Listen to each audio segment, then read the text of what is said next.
กินกาแฟคู่กับต้นผักพืชพันธุ์ธัญญาหารเนาะสิมาห้องเพลงให้อันนั้นต้นผักฟังต้นผักต้นพืชหั่นมันจะใหญ่ไวมันได้ฟังเพลง มันจะโตเร็วมันจะโตเร็ว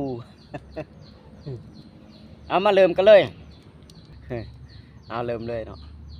สูตรงามยามแลงมานั่งที่สวน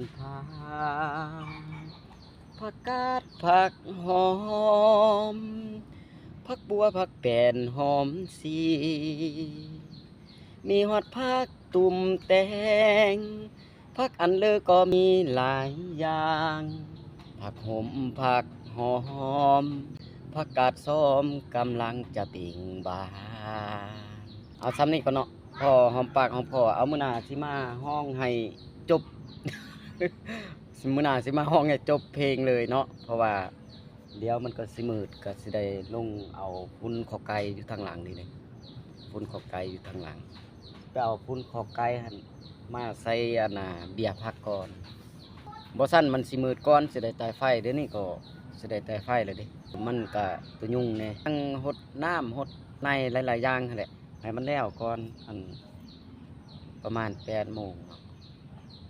เพราะฉะนั้นแล้วมันสิมืดใต้ไฟก็บ่สะดวกเฮ็ดเนาะเพราะว่าสายฟืนสายไฟก็เน่งมากก็ไขแน่ดอกหนึงอยู่ทางนั้นดอกหนึงอยู่นี่นึงทางนั้น2-3 ดอก